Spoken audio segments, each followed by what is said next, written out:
solutions coming at you. If you look at it like the end of the world is coming, and you believe that because there are wars and rumors of wars, that Jesus Christ is going to come back and rapture you up to another place, you know, the last thing I want to do is insult you. But I am not waiting for any Superman or, Superwoman to come save me in this lifetime or the next. I believe that we're here for a reason, and that whatever happens in the near future, and oh boy, it's going to be big, we're going to have to clean up our own mess. Now, there's a number of, again, potentials for what could be coming in the future. From solar flares taking out the grid and humbling us to a point where we have to grow back our own food and grow our own food in 2012. That is one possibility that many people are looking at. Massive changes coming from the solar system, coming from our universe, that shakes our world up a little bit. Other possibilities, another thing that's been discussed for years, the possibility of World War III. Now that these tensions have gotten to such a great level between the United States and China, many of which you don't know about, and much of this could be staged since the United States gives China the weapons technology, and China funds our politicians and our wars. There's this interlocking connection between these two super states that really, to me, don't seem to be too different. That's another issue that's on the table. Some people are concerned about microchips. You know, at what point, Alex, people ask me, do we have to take the chip? And, you know, the fact of the matter is, I'm not in the business of making predictions. But what I'm going to say is, unless there's divine intervention, or unless there's something that comes, a great cataclysm to the planet that shakes things up, we're going to end up in that society you really don't want to end up in. Unless there's some massive shift in consciousness, we become more psychic and we're more aware of what's going on, and man and woman is more balanced, and we're loving one another, and you're walking down the street in Portland and people are making eye contact, and people aren't running around in their little Pabst Blue Ribbon jackets thinking it's all about just getting smashed every friggin' single night, and thinking all we got to worry about is less babies on the planet, and not talk about torture or any of that. Just praise Obama. Like we're not becoming more conscious if we're continuing these negative behavioral patterns, if we're not becoming emotionally mature enough to realize there's no difference between Obama and Bush. He's a black Bush. And it's not really about Obama or Bush. It's about the system that's propped both of these puppets up. Unless we, it's like, the end of the world isn't coming, but massive change is coming. Unless we have massive change in the planet, Earth changes, divine intervention, we just start, boom, opening up like in terms of our consciousness, and we start changing how we relate with one another. Yeah, we're going to end up in that microchip society, wars continuing to be staged, corporations pretty much like owning life on this planet. Who knows at what point it's going to end? Will we end up with a breathing tax? I mean, we do exhale CO2. How much tyranny are we going to march into?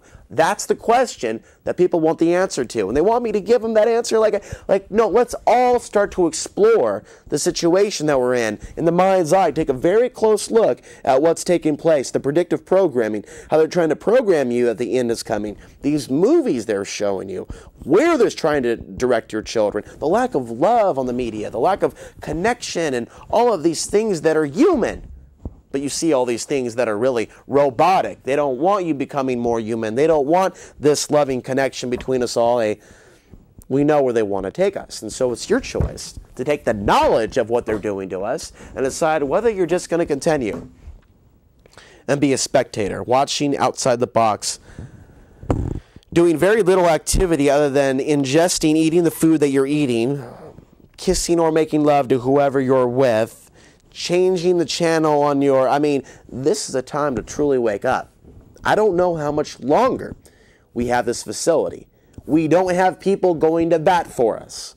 We don't have a plan of action. There is no plan of action for Portland Community Media. It does not exist. It does not exist. The accountability does not exist. The honesty does not exist. And the transparency does not exist. And I'm using this as an example. It's not about PCM. Our system is not honest. This country's government is not accountable or transparent. And it's doing exactly what it's supposed to do, and that's enslave us. And this facility is doing apparently what it's supposed to do, and that's push the independent producer's voice out incrementally. Oh, the facility will exist, but what goes on here, that will change. The country's also changing. So be aware of all these sweeping changes and understand on this surfboard of life you've got to keep your balance, otherwise the waves are going to hit you and you might get caught in the undertow. And that's not what we want. We are the watchmen at the door. We are forecasting the storm that's already here. And this is the time to really do what you got to do for your woman. If you have that responsibility on your hands now, if you have children, our children need an education now before it's too late. That's the kind of world they're going into, to know how to read the fine print, to not sign on the dotted line because the money's fast. It's easy to get the money. It seems like they're handing it out like hotcakes. There's just so much of it. There's so many opportunities that exist for those of us that are residents of the state of Oregon. We could create our own utopia. It's absolutely possible. And some people in their own little way are trying to do that. But if you're unrealistic about where the economy is going and you think the dollar is going to continue to have value in the years ahead, you're very unrealistic about making your goals of becoming self-sufficient and independent a reality. Having land is important. Being in a place like the Pacific Northwest and the ability to grow your own food is important. Being around clean water or an area where you can harvest rainwater. Yes, I know about air pollution. But there are some areas in Oregon where there's not as much air pollution. And so these are all things to take into consideration.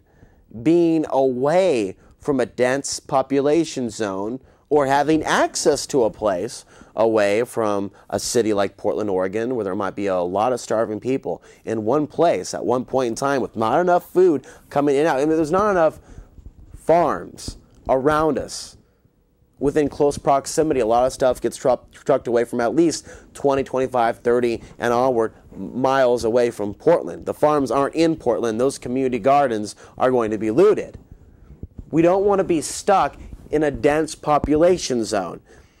And this is what I feel my job is, to let you know that they've made plans to cut off entry points and exit points to Portland, Oregon in the event of a disaster.